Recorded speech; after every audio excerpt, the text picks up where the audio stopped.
There is a specific kind of person who shows up in your head uninvited. Not someone you loved, not someone you lost. Someone who, if you are honest, you did not even like that much. The coworker who drained you. The friend who always made it about them.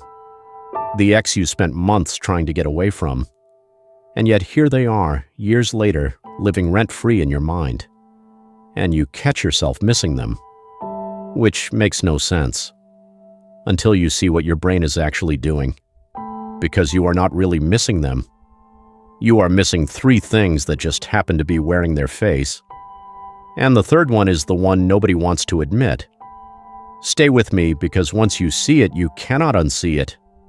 Start with the first thing because it explains the strange math of memory. Your brain does not store relationships the way a camera would, it edits. Psychologists describe something called the peak end rule. When we look back on an experience, we do not average out the whole thing. We remember the most intense moment and the ending, and we quietly throw away most of the rest. Now think about what that does to a difficult person. The 100 ordinary evenings where they annoyed you, criticized you, exhausted you, those get compressed and faded. But the one perfect night, the one conversation where they really saw you, the peak, that gets kept in high resolution. So when they come to mind, your brain is not showing you the person. It is showing you a highlight reel it made without your permission. You are missing an edit. And the worse the relationship was on average, the more misleading that edit becomes. But editing alone does not explain the pull. Because here is the uncomfortable part. The people who treated us inconsistently are often the ones we think about most. And there is a reason for that. Psychologists call it intermittent reinforcement. When a reward comes reliably, your brain relaxes.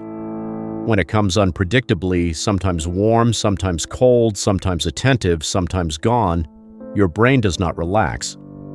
It leans in, it starts working for the reward. This is the exact mechanism a slot machine uses.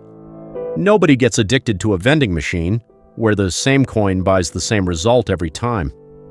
People get addicted to machines that mostly take and occasionally, unpredictably, give. So the friend who was mostly cold but occasionally wonderful did not bond you less than a steady friend. In a strange way, they bonded you harder. The inconsistency was not a flaw in the attachment.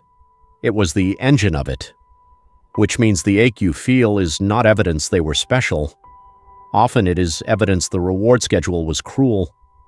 And that connects to the second thing you are actually missing.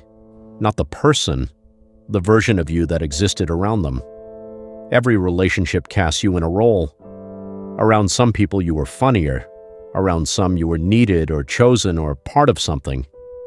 When the person leaves, the role closes with them. And your mind quietly grieves the role while pointing the ache at the person, that coworker you did not like. Maybe what you miss is being part of the trenches, the shared eye roll, the version of you that had somewhere to be at 9 in the morning. The draining friend. Maybe what you miss is being the stable one, the one who held it together.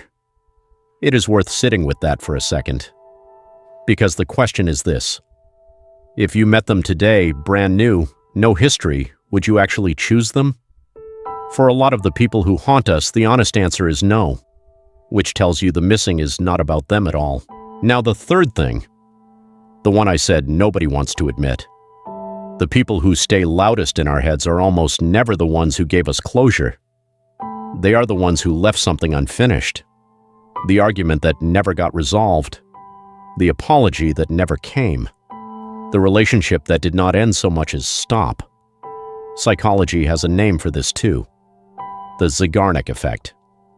A waitress remembers the open orders perfectly and forgets them the moment the bill is paid. Your mind does the same thing with people. Finished stories get archived. Unfinished stories stay open on the desk, and your brain keeps returning to them, trying to write an ending it was never given. That is why the person you cleanly outgrew almost never haunts you, and the person who vanished mid-sentence does. And by the way, notice what I did at the start of this video. I told you there were 3 things and made you wait for the third. Your brain held that loop open for 4 straight minutes. That is the Zeigarnik effect working on you right now in real time. It is that strong. And it is exactly what an unfinished person does to your memory. They are an open loop your mind cannot put down. So what do you actually do with this? Not force yourself to stop thinking about them. Open loops do not close under pressure, but there is a question that helps, and it is quieter than you would expect. Next time they surface, do not ask, "Why do I miss them?" Ask what is still open. Is it the highlight reel, and I need to deliberately remember an ordinary Tuesday with them, not the peak? Is it the role, and I need to rebuild that version of me somewhere new?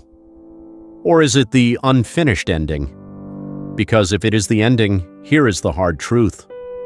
The closure you are waiting for is a door only you can close. You close it by accepting the story ended without an ending, by writing the last line yourself. Something as simple as, "It ended, it was never resolved, and I am allowed to stop holding it open." That is not pretending it did not matter. It is finally letting the bill be paid. So why do you miss people you did not even like? Not because they were right for you, because your memory kept the highlights, the inconsistency wired the attachment, and the unfinished ending never let your mind file them away. You are not weak for thinking about them. Your brain is doing exactly what brains do with open loops. The work is not to miss them less. It is to close what they left open. If someone specific came to mind during this video, and I suspect someone did, comment one word for what is still open, the highlight, the role, or the ending. And if you want more of these quiet mechanisms explained, subscribe to MindSpace. I am genuinely glad you are here.